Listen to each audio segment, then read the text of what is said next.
सूर्योदय भवन जो कि हमारे हिसार की बहुत पुरानी संस्था है, हमारे जन्म से पहले की संस्था है। मैं इस संस्था में अपने यहाँ जो वक्ता जो नए नए विषयों पर जो अपनी बात रखते हैं, उन बातों को और उन विचारों को सुनने के लिए अपने परिवार के साथ, अपने दोनों बेटे अमन और क्रांतिवीर के साथ मैं यहाँ पर अक्सर आता हूँ। और आज भी मैं जो आज का विषय है राष्ट्रीय एकता में साहित्य की भूमिका, डॉक्टर रामनिवास मानव प्रसिद्ध साहित्यकार जो कि इस पर अपने विचार रख रहे हैं, तो सुनने के लिए अपने परिवार सहित आए हैं। आपको कैसा लगता है यहाँ? यहाँ पे आना मेरे को बहुत अच्छा लगता है। नई नई बातें सीखने को मिलती है, कुछ जनरल नॉलेज से भी रिलेटेड होती है और कुछ मेरे स्कूल से भी होती है। ऐसे ही हम हर बार आते हैं, जहाँ तक हो सके आते हैं। हिसार में है तो आते हैं, बाहर है तो कभी कभी रह जाते हैं। आपको कैसा लगता है? अच्छा लगता है।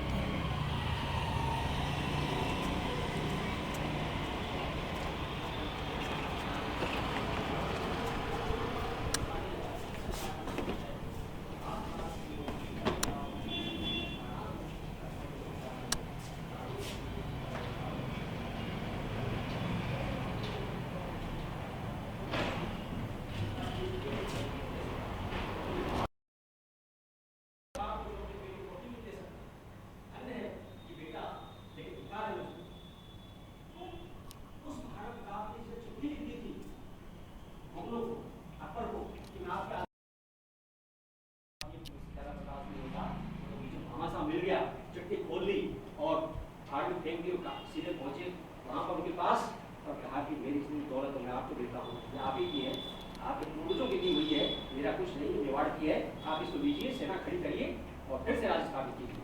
उस महाराणा को किसने महाराणा बनाया? कवियों ने बनाया। गुरु गोविंद सिंह तो सारी को भागते रहे, उनका नाम सुनकर के हम धन्य हो जाते हैं। कैसे? 52 कवि थे गुरु गोविंद सिंह के, जो पाउंटा साहब में रहते थे। हम अभी जुलाई में पाउंटा साहब में जा रहे हैं, 52 कवि पूरे देश में इकट्ठे होकर के वहाँ एक सप्ताह में रहेंगे। उन कवियों ने उनको महान बनाया, साहित्य ने उनको महान बनाया। गुरु गोविंद महान थे, इसमें कोई शक नहीं, बहुत बड़े योद्धा थे। मैं तो श्रद्धा से झुक जाता हूँ उनके प्रति, और मेरी सबसे ज्यादा यदि आस्था है तो गुरु गोविंद सिंह के प्रति इसीलिए है कि वो दुश्मनों से, आतताइयों से, विरोधियों से, षड्यंत्रकारियों से, दुष्टों से कभी उन्होंने हार नहीं मानी। और इसलिए मैं हर उस स्तर पे जाता हूँ जहाँ गुरु गोविंद सिंह ने अपना खंडा जो है वो खड़ा किया, जो है तत्का खड़ा किया और युद्ध किया। और अंततः भले ही वो विजय देख नहीं पाए, लेकिन बंदा वैरागी ने ईंट से जिस सन्यासी को उन्होंने खड़ा करके कहा था कि तुम जवान हो कि यहाँ तपस्या कर रहे हो, देश को तुम्हारी आवश्यकता है, हम उस स्थान पे भी गए, खड़े हो, यहाँ क्या कर रहे हो तुम, जो हो आज देश तुम्हें पुकार रहा है, उसको कहा कि तुम कमान संभालो। और वो पंजाब में आए। आप सब जानते हैं कि कैसे युद्ध हुए और कैसे उन्होंने पहाड़ी राजाओं की और जो गद्दार राजा थे पंजाब के, सब ईंट चीट बजाई। वो महान योद्धा गुरु गोविंद सिंह इसलिए हमारे लिए पूज्य हैं क्योंकि कवियों के भी वो पूज्य हैं। तीसरा हमारे आज सबसे बड़े योद्धा कौन है? शिवाजी। बहुत बड़े कवि थे, क्या बात, उनका तो बहुत अद्भुत अनुपम साहित्य है। मेरे पास उनकी कई किताबें हैं। गुरु गोविंद सिंह स्वयं भी बहुत बड़े कवि थे। कवियों के साथ साथ, कवि होने के साथ साथ कवियों के आश्रयदाता भी थे। मैंने बताया कि 52 कवि उनके दरबार में थे, इतने कवि शायद ही किसी के दरबार में रहे। और पाउंटा साहब रहते थे वो, जब गुरु साहब को फुर्सत मिलती थी तो पाउंटा साहब पहुंच जाते थे उनके पास। जो तीसरे हमारे हीरो कौन से हैं? शिवाजी, जिनको औरंगजेब पहाड़ी चुहा कहा करता था। और बेचारे कभी जिंदगी में एक बार भी टिक करके नहीं रह सके, पीछा करते रहते थे, मुगल सेना पीछा करती रहती थी, कभी सतारा, कभी वहाँ, कभी वहाँ, कभी वहाँ, कभी यहाँ लड़े, कभी वहाँ लड़े, कभी ये किला हारे, कभी वो किला जीते, छापामार युद्ध करते थे। लेकिन उनमें जो जज्बा था, जो भावना थी, देश के प्रति जो लगाव था, और अंग्रेजों मुगलों को खदेड़ने की जो भावना उनके मन में थी, उन्होंने महान बनाया उनको। कवियों ने उनके बारे में जो लिखा, उसने एक नेशनल हीरो बना दिया, राष्ट्र नायक बना दिया उस शिवाजी को। एक हमारे कवि हुए, बहुत बड़े कवि हुए भूषण। भूषण ने केवल 2 कवियों की प्रशंसा की है, एक शिवाजी की और दूसरी छत्रसाल की। तीसरे कवि की प्रशंसा नहीं। 2 ही हीरो हैं इस देश में, एक वीर शिवाजी और दूसरा छत्रसाल। कोई तीसरा हीरो इस देश में नहीं। तो आज वो हीरो इतने बड़े क्यों हैं? क्योंकि भूषण जैसे कवि ने उनको राष्ट्र नायक का सम्मान दिया है। और चौथे हमारी सबसे बड़े हीरो कौन है? लक्ष्मीबाई। और लक्ष्मीबाई तो देश के लिए तो नहीं लड़ी थी, ये तो सच्चाई है। बाद में हम लोग कुछ ही कहे, वो तो अपनी रियासत के लिए लड़ी थी कि मैं अपनी झांसी नहीं दूंगी। कभी नहीं कहा था कि मैं देश को आजाद करवाऊंगी, कभी नहीं कहा था कि मैं देश के लिए लड़ रही हूँ। वो तो अपनी झांसी के लिए लड़ रही थी, क्योंकि अंग्रेजों ने उनके दत्तक पुत्र को स्वीकार नहीं किया और उनका राज्य अपने राज्य पे ला लिया। वो तो स्वार्थ के लिए लड़ रही थी वो। लेकिन क्योंकि भले ही वो स्वार्थ के लिए लड़ी हो, लेकिन वो जो चिनगारी मंगल पांडे ने, नाना साहब फडणवीस ने और लक्ष्मीबाई ने भड़काई थी, वो चिनगारी इतनी भड़की कि पूरे देश में जो है वो युद्ध शुरू हो गया और एक नई क्रांति, जन क्रांति, एक नया युद्ध देश में पैदा हुआ। और अंत तो गत्वा 90 साल तक हम लगातार लड़े। 1857 से जो लड़ाई शुरू हुई वो 1947 में जाकर खत्म हुई। पूरे 90 साल हमारा देश लड़ा। एक अनवरत पहला विश्व युद्ध 5 साल में खत्म हो गया 1914 से 1919 तक। दूसरा विश्व युद्ध 5 साल में खत्म हो गया 1939 से लेकर 1945 तक। लेकिन हमारा जो युद्ध था ये 90 साल तक चला। आप खुद देख लीजिए, पहला युद्ध कब शुरू हुआ हमारा 1857 में, और दूसरा कब खत्म हुआ 1947 में। ये खत्म हुआ 1947 में। पूरे 90 साल हम लड़े।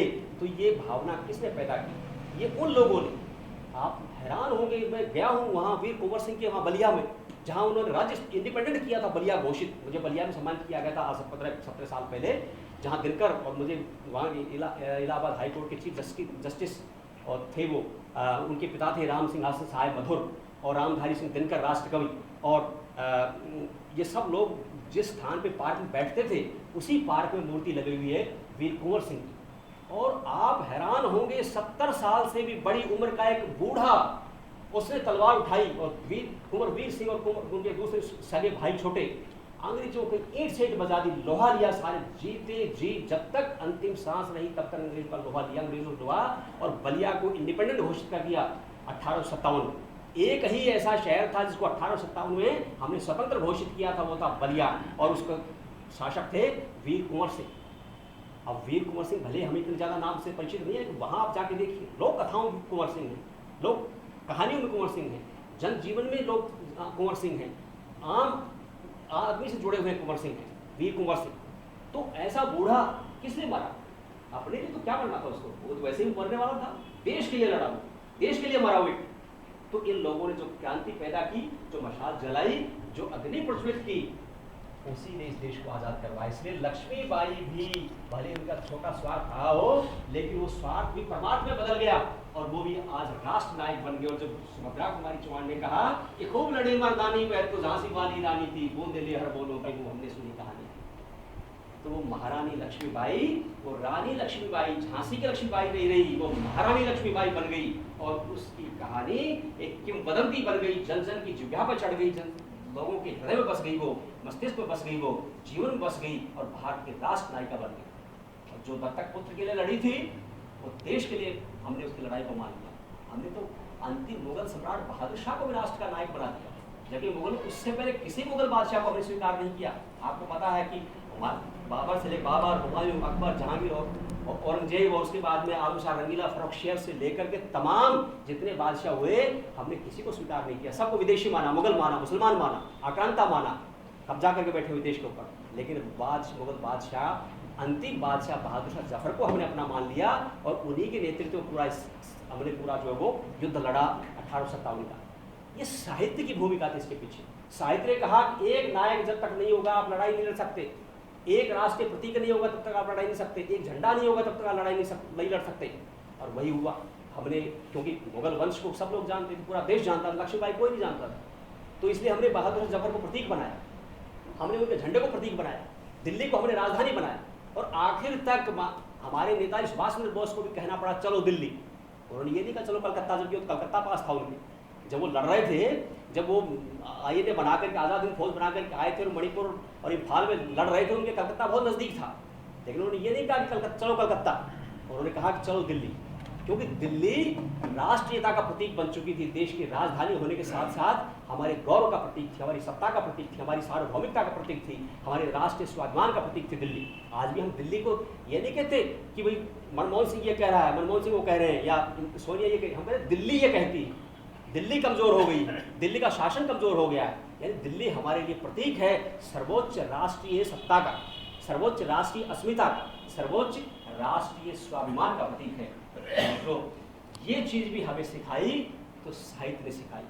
लेकिन दुर्भाग्य देखिए कि आज कवि हैं, कविता है, इतने साधन हमारे पास हैं, इसके बावजूद भी राष्ट्रीयता की भावना कमज़ोर पड़ रही है। और हमारी राष्ट्रीय भावना कभी कभी उभरती है तो कब, जब या तो कारगिल का युद्ध हो, या भारत और पाकिस्तान के बीच में क्रिकेट मैच हो या हॉकी मैच हो, बाकी आप मुझे बता दीजिए कभी आप राष्ट्रीयता जागती हो तो आज देश में क्या हो रहा है, कैसे देश को लूटा जा रहा है, कैसे देश की संपत्ति को हड़प करके विदेशी बैंकों में जमा करवाया जा रहा है, और कैसे लुटेरे देश को लूट रहे, खा रहे, देश की चूल्हे हिला करके रख दी, देश को झकझोर के रख दिया इन लोगों ने। लेकिन आज हमारी राष्ट्रीयता जागती नहीं है, हमारा स्वाभिमान हमें झकझोरता नहीं, देश की सुरक्षा का भाव हमें उठकर खड़े होने के लिए प्रेरित नहीं करता है। इसका कारण क्या है? इसका कारण ये है कि साहित्य में वो शक्ति नहीं रही, साहित्य में वो ओज नहीं रहा, साहित्य में वो प्रभाव नहीं रहा जो पूरे देश को हिला कर रख सकता था। आप कल्पना करें कि हमारे देश की गुलामी के दौर में कितनी कविताएं लिखी गई, आज भी हमें याद है। आज की कोई कविता आपको याद हो मुझे बता दें। आपने सुना होगा जब हमारे अपने जो है वो राष्ट्र कवि माखनलाल चतुर्वेदी, उनकी 2 पंक्तियां कानपुर से निकलने वाले हमारे श्रीवास्तव जी बैठे हैं, शायद उनको पता हो, कानपुर से निकलने वाले अखबार प्रताप, महाराणा प्रताप के नाम से निकलता था और उनके संपादक थे माखनलाल चतुर्वेदी। उस अखबार में 2 पंक्तियां छपती थी दया प्रसाद शुक्ल स्नेही की, जो कानपुर के कवि थे, और पंक्तियां क्या थी? भरा नहीं जो भावों से बहती जिसमें रफ्तार नहीं, हृदय नहीं वो पत्थर है जिसमें स्वदेश का प्यार नहीं। स्कूलों की दीवारों पर आपको हर जगह पंक्तियां लिखी मिल जाएगी। आज की कवि की पंक्तियां क्यों नहीं लिखी जाती? माखनलाल चतुर्वेदी की पंक्तियां आपने सुनी होगी, पुष्प की अभिलाषा कविता पढ़ी होगी कि मुझे तोड़ लेना वनमाली, उस पथ पर देना तुम फेंक, मातृभूमि को शीश चढ़ाने जिस पर जाम वीरा ने। आज कोई कविता नहीं लिखता। सोहनलाल द्विवेदी यहाँ भी पधारे थे, मुझे दर्शन करने का सौभाग्य मिला। हमारे जैन साहब बैठे हैं, अवतल साहब बैठे हैं, सुरेश जी बैठे, शायद आप यही थे उस समय, आप भी थे। हम सब ने सुना, पढ़ा, पाठ्यक्रम में पढ़ाया मैंने उनकी कविताओं कि वंदना के इन स्वरों में एक स्वर मेरा मिला दो, राग में जब मत झूलो तब कभी माँ को न भूलो, अर्चना के रक्त कण में एक कण मेरा मिला लो, वंदना के इन स्वरों में एक स्वर मेरा मिला दो। आज का कवि क्यों नहीं कहता है बात? प्रसाद, जयशंकर प्रसाद, वो कहते हैं कि अरुण ये मधुमेह देश हमारा, अरुण ये मधुमेह देश हमारा, जहाँ पहुँच अनजान क्षितिज को मिलता है एक सहारा, और हमारा प्यारा भारतवर्ष। दूसरी कविता है, और एक और कविता बहुत प्रसिद्ध कविता उस समय हुई थी कि हिमाद्री तुंग शंग से प्रबुद्ध शुद्ध भारती, रात्रि सैन्य सिंधु में स्वाड़वाग्नि से जलो, प्रवीर हो जई बनो, बढ़े चलो बढ़े चलो। ये कविता अमर कविता हुई, अमर गीत, छोटा सा गीत।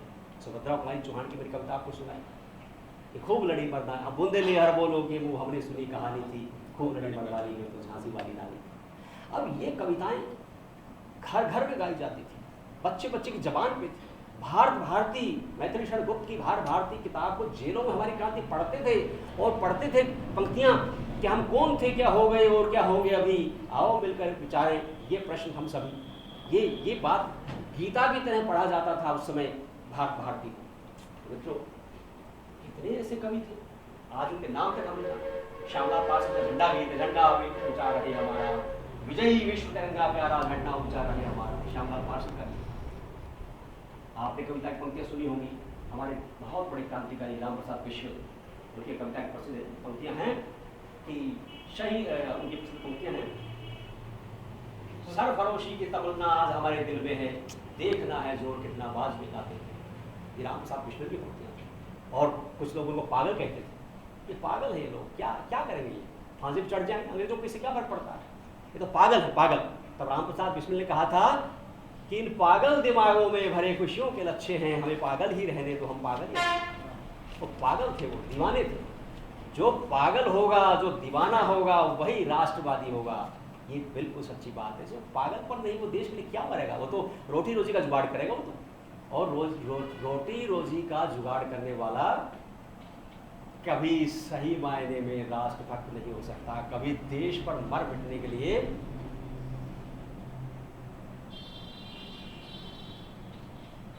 तैयार नहीं हो सकता। तो इसलिए ये कविता हमें बताती है कि ये सब धंधे, ये सब चीज़ें, ये सब सामान असबाब सब यही रह जाना है। आप देश के लिए सोचते हैं, देश के लिए कुछ करते हैं, देश के लिए जीते हैं और देश के लिए मरते हैं, तो ये देश आपको याद रखेगा। और इसलिए किसी कवि ने कहा है कि शहीदों की चिताओं पर लगेंगे हर वर्ष मेले, वतन पर मिटने वालों का यही बाकी निशान होगा। जो देश के लिए मरेगा जो देश के लिए मिटेगा, भले ही हम कितने ही स्वार्थ में डूब जाएं, भले ही कितना ही देश को भूल जाएं, लेकिन फिर भी शहीदों को हम कभी भूल नहीं पाएंगे। इसका प्रमाण आज भी मिल जाता है जब आप कभी कभी शहीदों की चिताओं पर जाते हैं। एक वीरता का भाव, एक जोश का भाव आपके अंतर्मन में पैदा होता है। मैं बहुत गया हूँ, मैं बड़ा लगाव है मेरे मन में क्रांतिकारी के प्रति, शहीदों के प्रति। आप में से बहुत सारे लोग जानते हैं कि जो हरियाणा को 40 साल हुए, तब मैंने हरियाणा की 51 स्वतंत्रता सेनानियों को यही सुशीला भवन में सम्मानित किया था। जब हरियाणा प्रदेश को आज़ादी को 40 साल हुए और जब भारत की आज़ादी को 50 साल हुए, तब 101 स्वतंत्रता सेनानियों को मैंने सम्मानित किया था सुशीला भवन में। तो मेरा बहुत लगाव रहा है।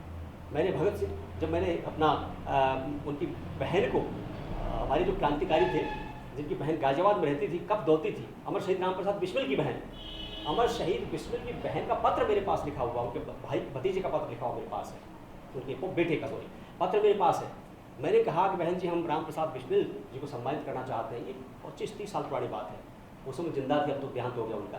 वो किसी चाय की दुकान पे कप धोती थी, उनका बेटा चाय की दुकान करता था और वो कप धोती थी, बूढ़ी जो हो। किसी को नहीं पता था कि ये इतनी बड़ी क्रांतिकारी की बहन है। अरे उनको छोड़िए, इस हार में अमर शहीद लेखराम जो यही रेलवे फाटक के पास दुकान करते थे, वैद्य, एकमात्र ऐसे क्रांतिकारी जिनको जिंदा शहीद का दर्जा दिया गया। और जो बम लॉर्ड हार्डिंग पर दिल्ली में फेंका गया था, वो जो हमारे वैद्य लेखराम जी ने बनाया था। रोहतक में रहते थे उन दिनों, लेखराम जी ने रोहतक में अपने घर पे बम बनाया था और वही बम दिल्ली में लॉर्ड हार्डिंग पर फेंका गया था। और जिनको अमर शहीद का दर्जा दिया गया उनको कोई जानता तक नहीं था। जब मैं 1982 में हिसार में आया तो मैंने पता किया कौन कौन फ्रीडम फाइटर यहाँ पे हैं, कौन कौन क्रांतिकारी है। तो मुझे पता लगा ये है। तो मैं गया तो मैं हैरान रह गया कि एक बूढ़ा अकेला बैठा हुआ, कोई व्यक्ति उसके आसपास नहीं जो इतना बड़ा क्रांतिकारी। मैं सोचता रहा यही वो व्यक्ति है। और यदि कोई कवि उनको मिल जाता, उनकी गौरव गाथा लिखने वाला कोई कवि उनको मिल जाता, तो आज अमर शहीद लेखराम खड़े होते भगत सिंह के मुकाबले में। पंजाब को धन्य है, वो पंजाब की मिट्टी, धन्य है वहाँ के लोग जिन्होंने भगत सिंह को वो सम्मान दिया जो हम किसी को नहीं दे पाए। उन्होंने भगत सिंह की माँ को पंजाब माता का खिताब दिया। उन्होंने आज भी एक एक क्रांतिकारी के उसको संभाल के, अवशेष को संभाल के रखा हुआ है। हमारे यहाँ तो झज्जर की आप देखिए, रियासत झज्जर में आप जाके देखिए, सॉरी जींद में आप जाके देखिए, जींद के नवाब का जो महल था वो उसको बेच खाया लोगों ने, वो मार्केट बसा दिया। अरे भाई तुम कुछ किसी को चीज़ को तो छोड़ो, हमारा किला इसका अतिक्रमण आप देखिए, पीछे पार्क बन गया, अब धीरे धीरे दीवार गिरेगी, गिरती रहेगी और किला साहब। जबकि ये तो हमारे यहाँ 2 IAS अफसर मारे गए थे। पुराना जो कचहरी है वहाँ आप देखिए, चर्च के अंदर जाइए, वहाँ लिखा हुआ है कि एक ICS अफसर बंगाल से आया था, कलकत्ता से, अपनी नवविवाहिता पत्नी और छोटे बच्चे को लेकर के, उन तीनों का कत्ल हुआ। DC को यहाँ पर मारा गया ऑफिस में, इस कोर्ट में, उसको भी हमने ऊपर मार्केट बना दिया, हुड्डा ने मार्केट बना दिया। अरे भाई, जिसको एक स्मारक बनाना चाहिए था, संभाल के रखना चाहिए था कि हमारे देश में इतनी क्रांति हुई, हमारे प्रदेश में इतनी क्रांति हुई, हमारे शहर में इतनी बड़ी क्रांति हुई, उसको हमने क्या संभाला? बंगाली 500 नवयुवकों को शाम खड़ा करके तोप के गोली से उड़ा दिया गया। ये पुट्ठी मंगल खां, दूसरा जलियांवाला बाग कांड वहाँ पे हुआ, कुआं भर गया। मैंने अपनी किताब निकाली थी, उसके 3 संस्करण छपे हैं। 1984 में किताब निकाली थी मैंने, उसकी टाइटल के ऊपर मैंने फोटो छापा। जो जगदीश भारती जो हमारे झांसी के पत्रकार थे और जिला लोकसभा अधिकारी थे, उन्होंने मुझे फोटो दिया था। वो फोटो मैंने किताब के ऊपर छापा, यहाँ सर्वोदय भवन की लाइब्रेरी भी होगी, उस पर मैंने पुट्ठी मंगल खां गाँव के पूरे का चित्र छापा, जिसमें कम से कम 250-300 लोग टूट गए थे, वो सब के सब मर गए। वो जानता है, रोनाथ गाँव को नीलाम कर दिया गया, जमीन आज तक वो लोग बेचारे बेदखल हैं, 1 इंच जमीन नहीं है। लेकिन ये सरकारें, हरियाणा गद्दार सरकारें कुछ नहीं करती हैं, कुछ नहीं करेंगे सरकारें, लेकिन हम भी कुछ नहीं कर पा रहे हैं। यदि हम में से कोई इतना समर्थ कवि होता कि शहीद लेखराम को, अमर शहीद लेखराम को भगत सिंह के मुकाबले खड़ा कर देता, या और राजगुरु सुखदेव के मुकाबले खड़ा कर देता, उधम सिंह के मुकाबले खड़ा कर देता, या कुंवर वीर सिंह के मुकाबले खड़ा कर देता, तो आज हमारी पीढ़ी भी उनको पहचानती, उनका गुणगान करती। तो समय का बहुत ध्यान रखना पड़ता है। ऊपर 3-4 मिनट ऊपर हो गए, मैं क्षमा चाहता हूँ। मैं इन्हीं शब्दों को अपनी बात देना चाहूँगा और मैं कहूँगा कि साहित्य की जो भूमिका है वो बहुत महत्वपूर्ण है राष्ट्रीय एकता में। भले इस देश में भिन्नता है, मैंने एक कविता की पंक्तियाँ कही हैं कि यहाँ मिट्टी भी अलग है, यहाँ जो है वो जमीन अपना ये वायु भी अलग है, आसमान भी अलग है।